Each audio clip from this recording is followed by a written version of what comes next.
ngibarate kebo sapi tanggurunga kowe mulih ning kandhangmu. Narasoma nggih bekti kula katur Rama. Ya Mbak Pompo. Wedokan sing kok gawa iki sapa? Dalem wedokan sapa? Nitik le buluk kaya ngono mesti wong desa. Nggih, monggo anggenipun paring dawuh. Ning menika tanceping katresnan kula sing nduk karepake kembang pertapan Arga Belah. Pujawati anak Resi Bagaspati.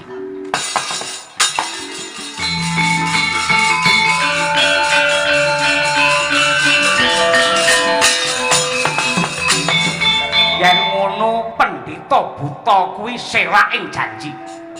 Mongko sing jenenge pendhita ki mapane dipundi lan ditata dipundi pangandikane tata ing Resula Balani. Dheweke wis janji kelawan Patih Tuhayata yen ora bisa medhotake katresnanmu bakale dientengake patine parandene kuwi sing reruntungan pendhita mencla-mencli. Atur uninga Rama. Sakmangke paduka sampun lega, paduka sampun marem. Karana Resi Bagaspati sampun seda.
Wanodya Yudhama ngambar aruming kusuma.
Jejimate pun Kakang Yayi Endang Pujawati.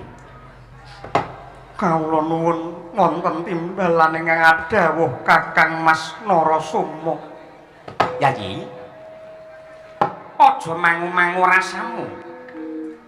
Katresnan kang ngrembuyung iki ayo dirabuk bebarengan supaya saya ngrembaka lan bisa awah jatining kamulyan. Nadyan jagat gumelar akeh wanita ingkang sulistya nanging ya mung sliramu ingkang kuwawa dongkel katresnan jati ingkang tumanem aneng jejantunge Narasoma. Pujawati, ya generi palungguhan iki tangkepmu marang pun kakam tik beda kelawan padatan. Ndak sawang polatamu katon rengu. Apa sliramu isih tida-tida marang kasetyane Narasoma? Kakang ngaturaken panuwun dinejeng ngandika paring tetesing katresnan suci dumateng kula nanging kala mangsa guragapan raos kula awit cumantaka wani nampi sih katresnan jeng ngandika Sing nduk karepake kepiye? kula lan Kakang Narasoma menika prasasat bumi kalian langit awit jeng ngandika putra Narendra Agung Pinetara nanging kula namung pidak pejarakan saudon saurupan namung atmajaning pendhita gunung menapa mboten paribasan cebol gayuh ngawiyat uta ngitung lintang menawi kula ngantos nandukaken rasa tresna dumateng jeng ngandika Kakang Narasoma. Wong ayu, aja kedawa-dawa kang dadi ucapmu. Tresna mono sipate wuta. Katresnan mono sipate wuta sing tegese ora nyawang endhek buring derajat pangkat lan sugih miskine bondo donya nanging mung mligi cocoking ati lan gambuhe rasa. Mula ndak riwangi adoh saka kraton Mandara aku keplantrang ana ing pertapan arga belah kene ya mung merga nuruti panjreting rasa tresnaku marang sliramu.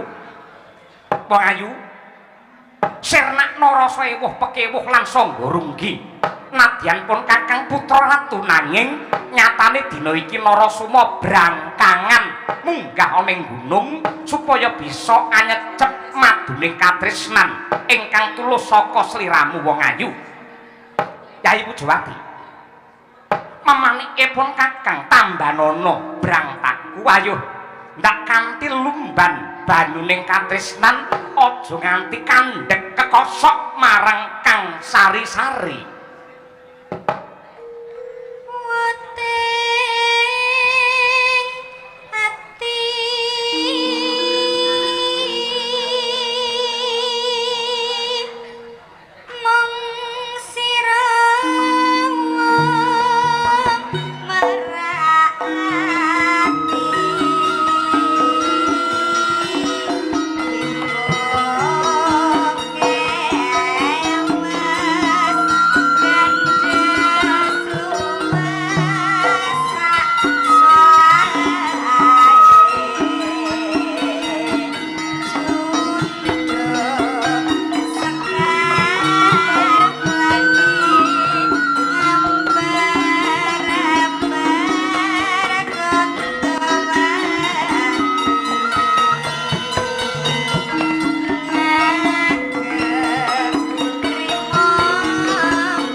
ngawur-awur-wurahan ngaraning ngadurit kong meguru bangsa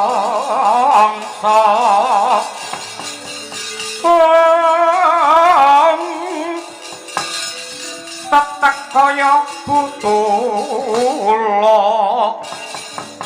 war panjriting turang gesti rekata ingkang basa Melayu sabit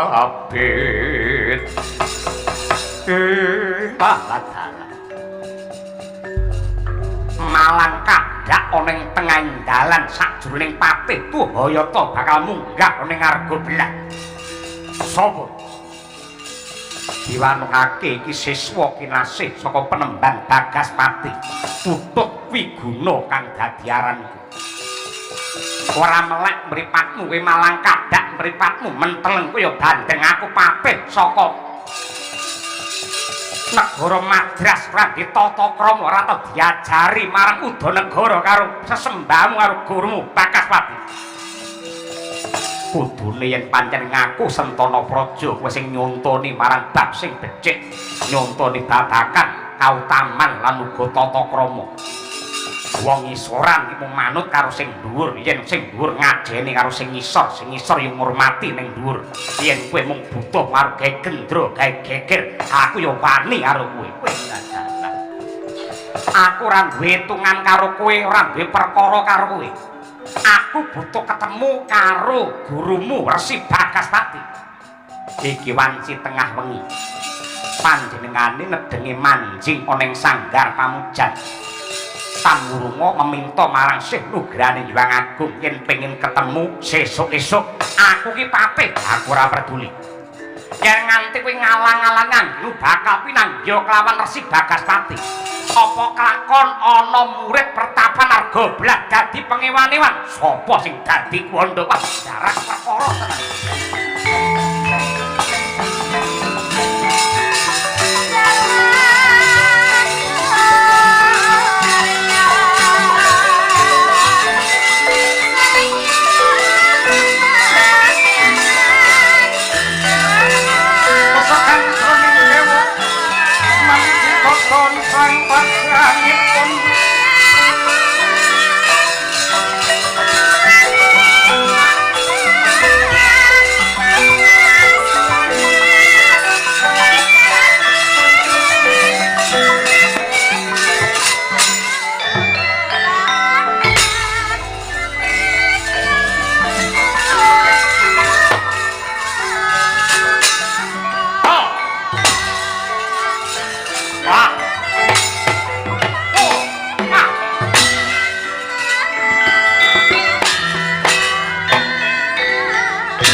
Wah!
Yo ora untuk kuwi kena ketho lamun to ora kena diman ning pawadya awangen apa kang katon ora kake tibakno marang kutub kena aku ora kakaring kan urung raendo pecah sirahmu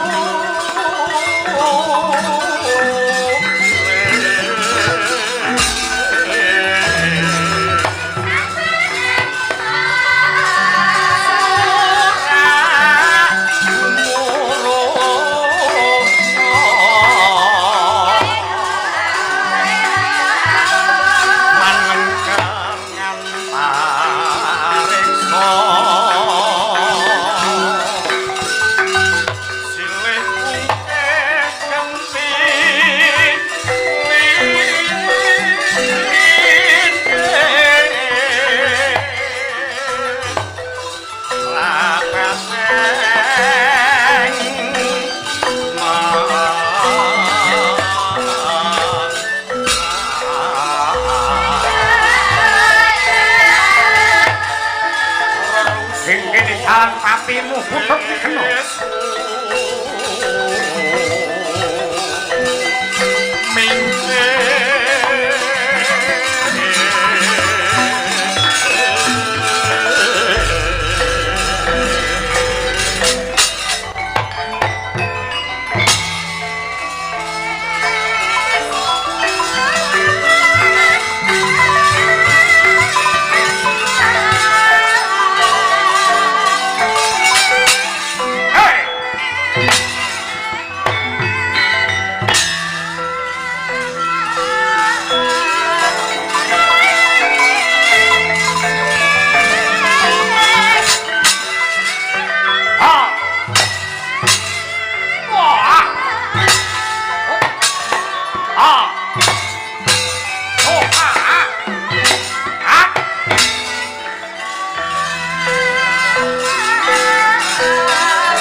Katampu samyo medali ler kapit wileteng koto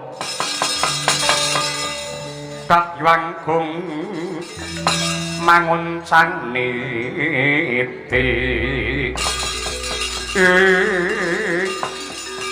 Suramrata Jayamrata gerbuten aku ayo sak anane putra siswa saka ing pertapan Narga belah maju bareng Patih Tugayata kang dadi tanding.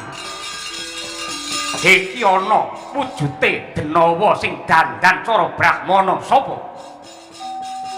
Nuwun pangapunten Raden Patih.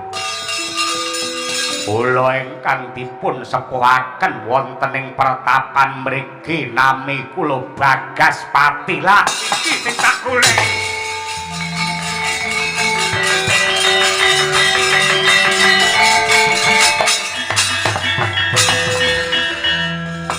Bloko Suta blak kotang terus terang Resi Bagaspati.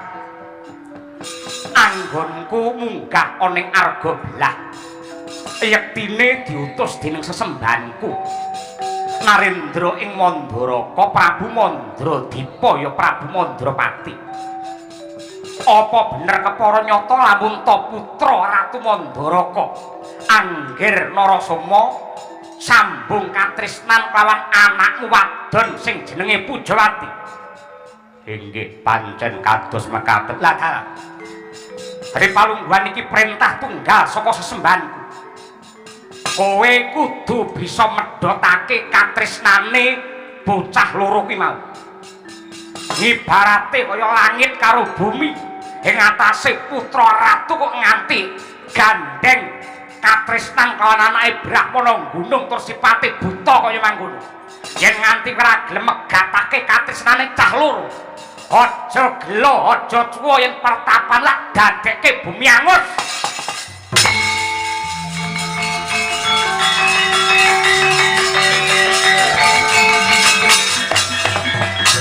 Mawut kang katrajang sing tahana wadya sangkep kaprabon prang kang abramarkata waladala jagat dewa Bathara.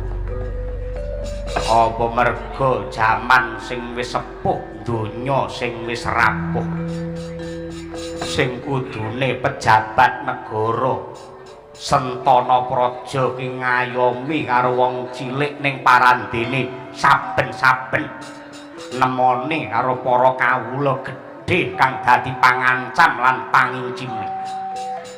Apa pancen kira-kira do lali lamun to dheweke bisa dadi pejabat ki gunake suarane para kawula. Bareng wis dadi mung nyiksa karo rasane wong cilik, ora perlu kakean bebangal. Janji ora kok pedhotake katresnane Narasoma kawan Pujawati. Tak obong pertawan. Kula sagah medhotaken katresnanipun Raden Narasoma kaliyan anak kula pun Pujawati. Yen nganti ora bisa, yen boten saged kula entengaken pejah kula. Lah kok ngono.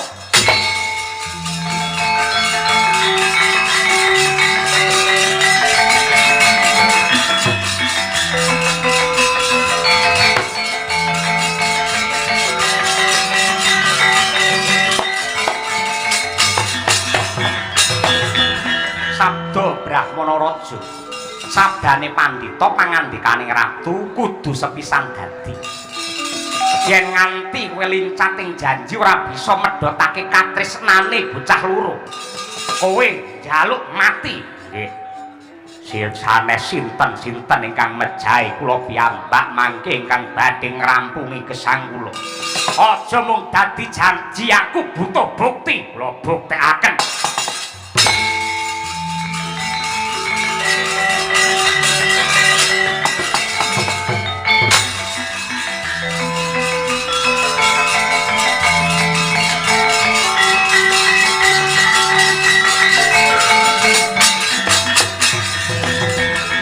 Dewan para kingkin lir manguswa kang layon denyo ilang memanise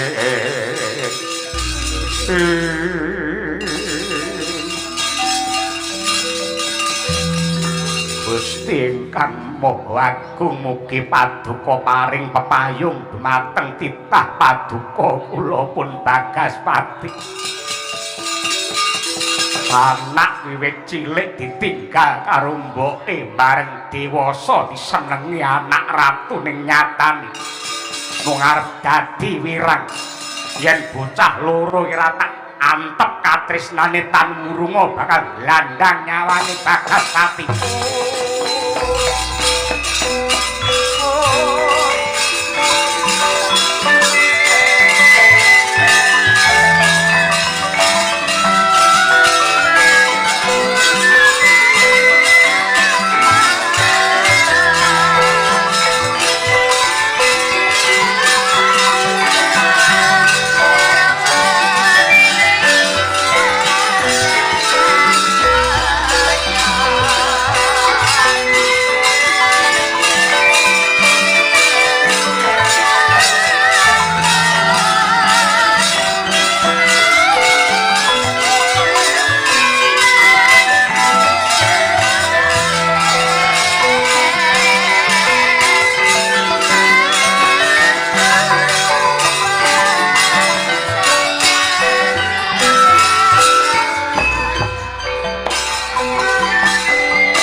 Bekti kula kunjuk Rama Panemban.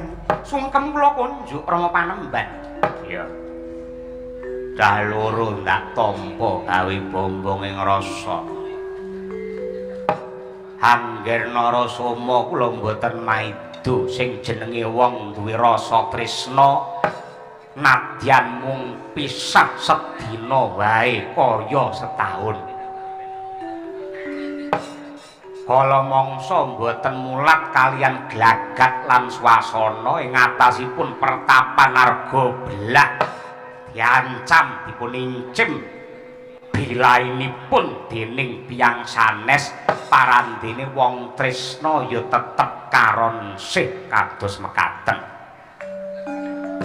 Mula saking menika Gandeng Pujawati menika anak kula namung setunggal sifat pawestri. Ripalungguhan samangke kula betah katerangan.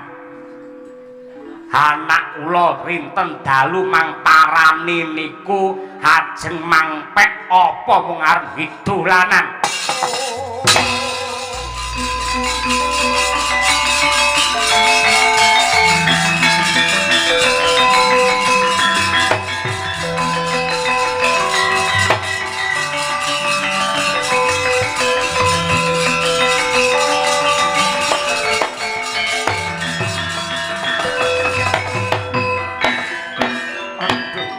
Rama Panemban jimat sesembahan kula. Monggo klaturi bengkah dada kula mendhet jantung kula. Ingkang dados mutiaraning rasa. Mustikaning manah boten wonten sanes kejawi namung Yayi Pujawati. Pramila saking menika bumi langit ingkang dados seksi kula mboten badhe palakrama, kula mboten badhe rabi menawi mboten kaliyan ingkang putra putri nenggih pun Pujawati. Pramila saking menika nyibaratipun awrat kadi nyangga gunung tebih kadi langkai samudra kanthi sakwating tenaga lan sisaning nyawa kula katresnan kula menika tetep badhe kula antepi Panemban.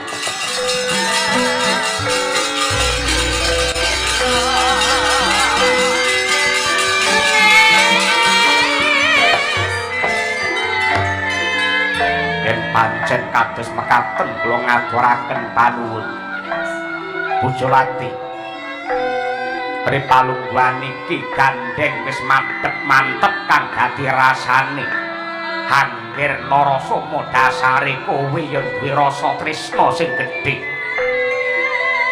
Aku Panemban Bagaspati jejering Brahmana netepake lan nyuwun pangestu barokah saka Hyang Agung. Jeneng sira sakloron Narasoma Pujawati tak rabekake.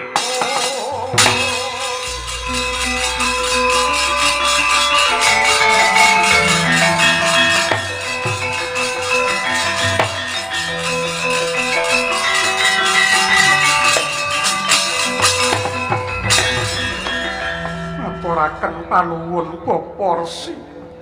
Kula nyuwun pangestu panjurung. Ya.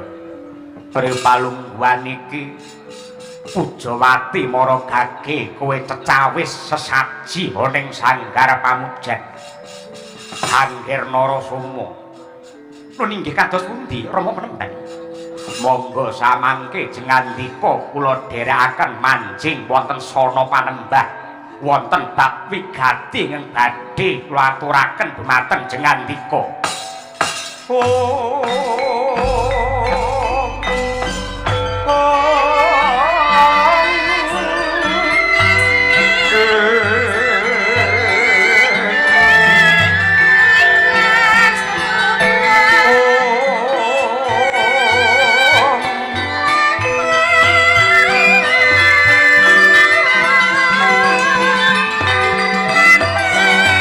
Karyawan sing pindha kumbang ajaping talang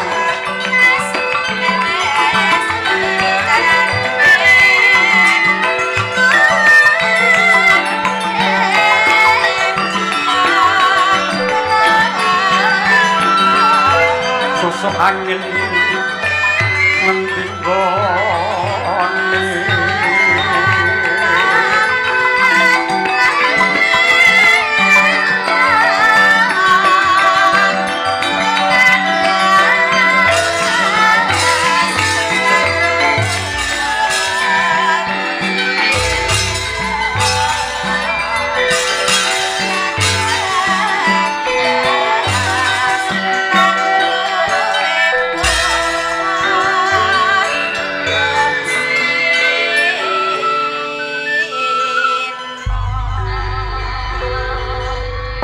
sapodo tumiling Hangulati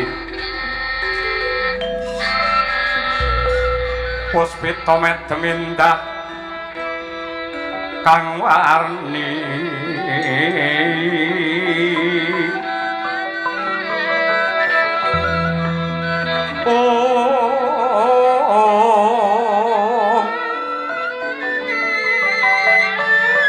midaring paman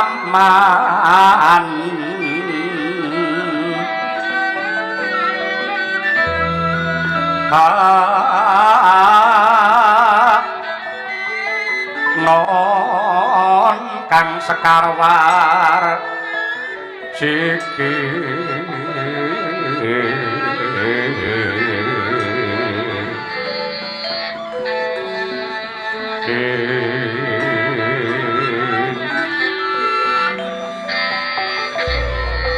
midaring tamananon sakarwar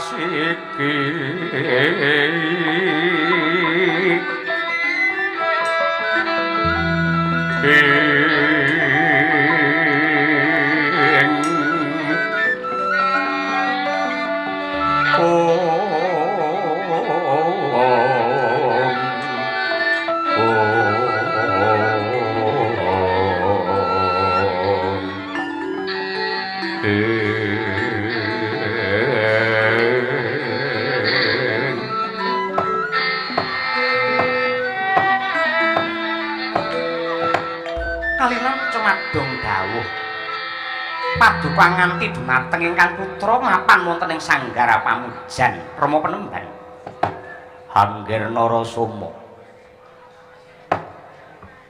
Pujawati menika anak kula namung setunggal ingkang sanget kula tresnani lare menika wiwit Dayabang sampun dipun tilar kalian ibunipun mila sakiyating tenaga kula gulawentah ngantos diwasa lair lan datosipun. Dinten menika Pujawati sampun dados garwa Jengandika lan kula boten wani menggak awit kula boten tega ningali anak kula ceklek datosipun karana kapegataning sih. Mila dene samangke kula nitipaken Pujawati dumateng Angger Narasoma lan sisan damel kinarya tandha tresna. Tandha tresna kula dumateng Jengandika monggo kula aturi nampi. Pusaka wujudipun keris dapur tilam sari pamoripun udan mas. Kulaturaken dumateng Jengandika Angger Narasoma minangka tandha katresnan kula.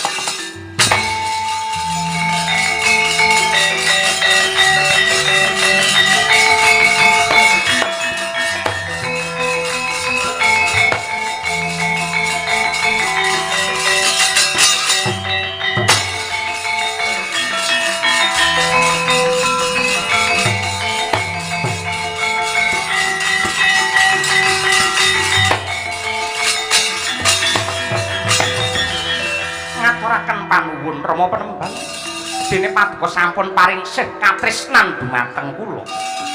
Sak sampunipun kula nyaosaken keris Kyai Udan Mas. Nuwun pangapunten mang eling-eling ingkang dados atur kula nggih, Nger.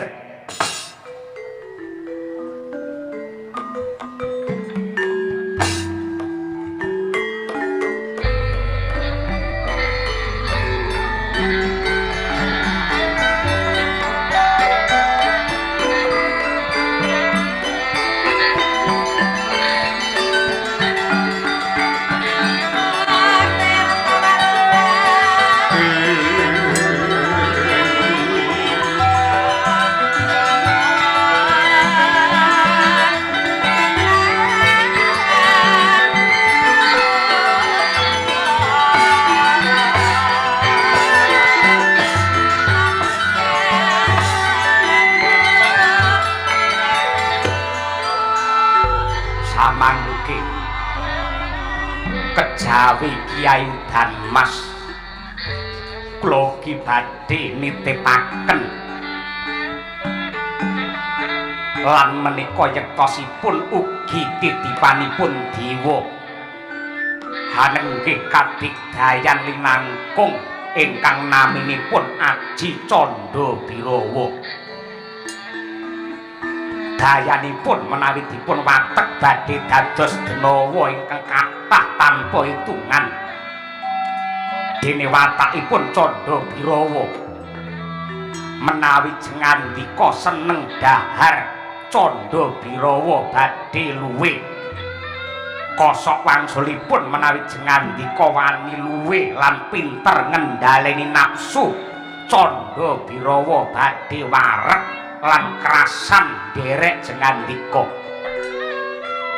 mila kula aturi patrap semedi ngeningaken Pancandriya kadigdayan menika monggo kula aturi nampi Raden.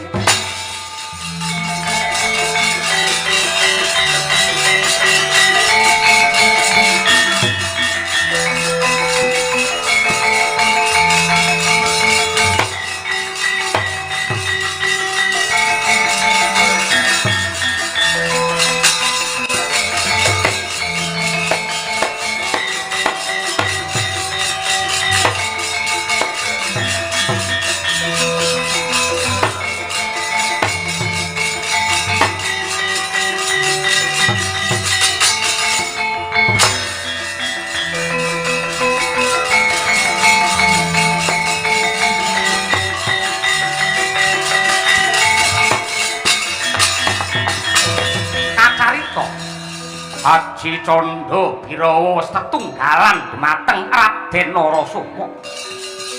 Parandina ana kaelokan ana gandha merbak arum nganti kaya banjaran sari. Ing langit ana kaluwung ingkang mlengkung. Yekti dadi dalan Sang Batari Darmastuti. Batari Darmastuti ingkang methuk kondurira ingkang garwa nenggih Resi Bagaspati ing kasuwargan. Mangkono Sang Resi Ca saka Pandulu seda moksa musna ilang sakragane.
Wong ayu iwa pijar muwon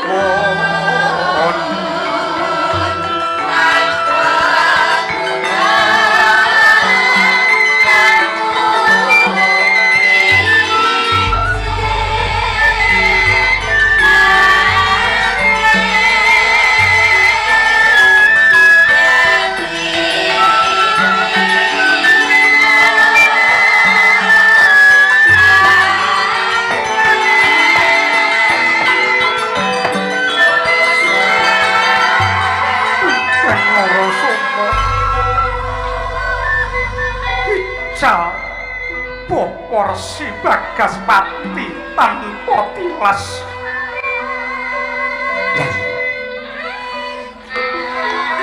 Yektine lamun to ndak sinau jumbuh kelawan pangandikane para wasis. Piyayi kuwi lamun to seda ilang sak ragane kuwi sinebut muksa. Lan mati utawa seda muksa kuwi yektine kang dadi gegayuhane para brahmana lan ratu. Sing tegese Bapak Penemban Bagaspati kuwi mustikaning para brahmana ingkang ketrima sugenge banjur kaangkat derajat kamulyane munggah ana ing kasuwargan. Mula damar mancung cepet tenanggenmu nuwun lan nangis. Ayo aku netepi marang kekudanane wong tuwa ayo tak gendong tak kanthi bali marang negaraku Mandaraka.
Ngenteni watu item silming prau gabus hanggon kuang rantu lawan caraka ingkang dahat pinitaya.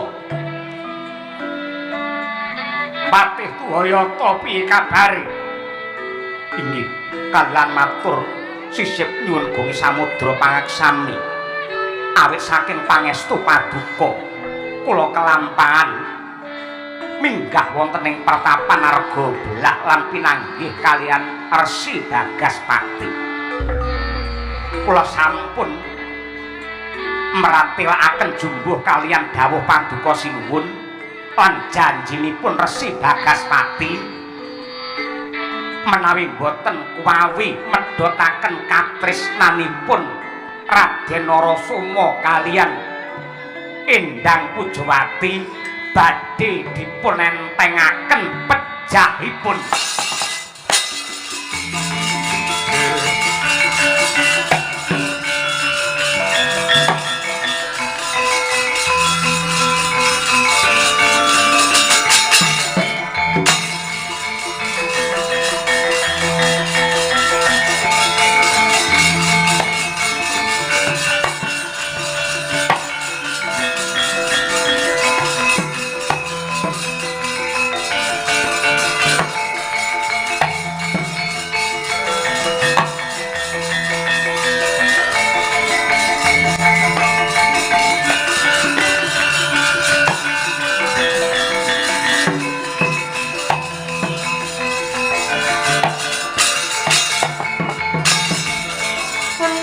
Kancing langit kelap-kelap katon lerakin canging alis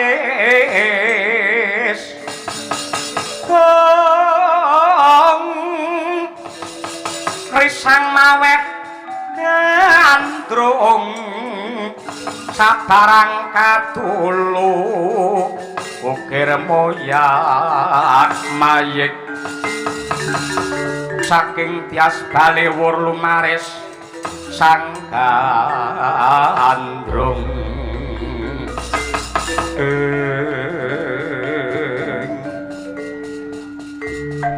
ngibarate kebo sapi tanggurunga kowe mulih ning kandhangmu.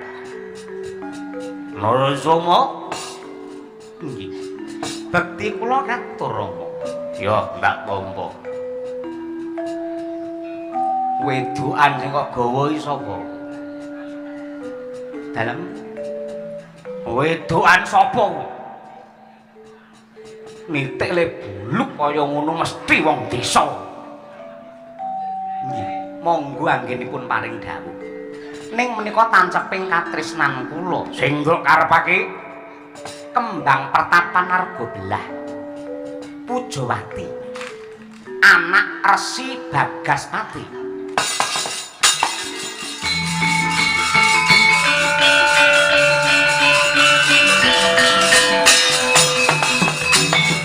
Yen ngono pendhita buta kuwi serak ing janji.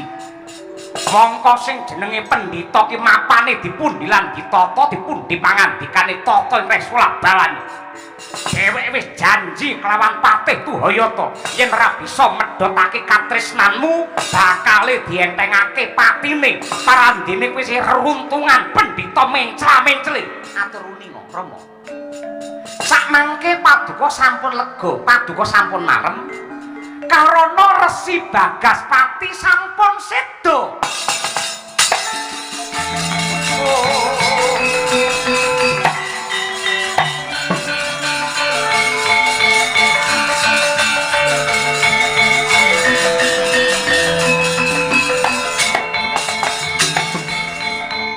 Menika ingkang paduka kersakaken.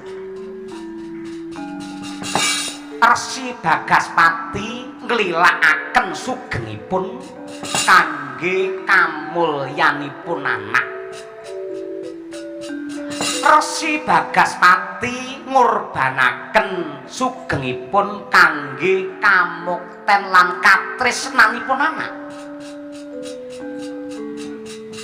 Gandeng sakmangke Rama Penemban Bagaspati sampun seda tegesipun katresnan kula kaliyan Yayi Pujawati tetep langgeng lestari.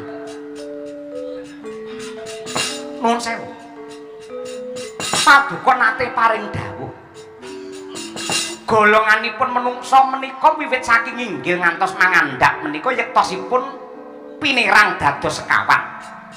Ingkang inggil piyambak menika golongane Brahmana, angka kalih golongane Satriya, angka 3 golonganipun Wisya, angka sekawan golongan Sudra. Nadyanto blegeripun menika yaksa nanging Resi Bagaspati menika Brahmana. Menapa kinten-kinten paduka wani nglampahi kados Sang Bagaspati nglilakaken gesangipun kangge anak-anakipun tegese ora mung dadi wong tuwa sing golek menange dhewe. Aduh Pati.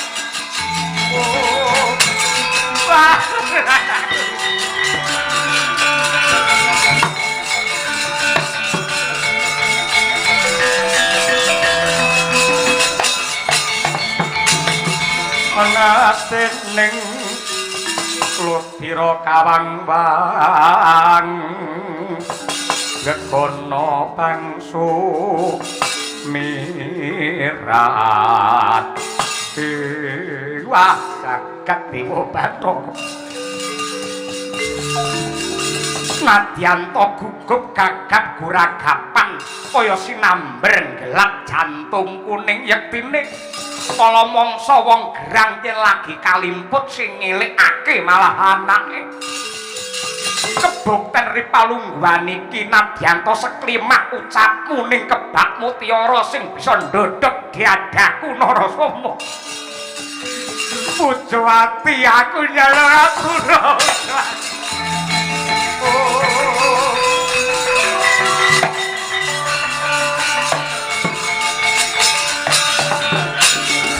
aku mung bisa ndongaake muga-muga wong tuamu Resi Bagaspati mulya wibawa ana kasuwargan langgeng.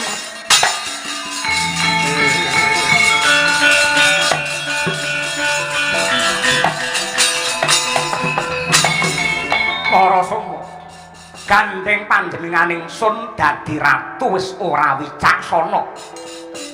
Dadi ratu parandene blawur kang dadi panyawangku ora bisa netepake marang kautaman.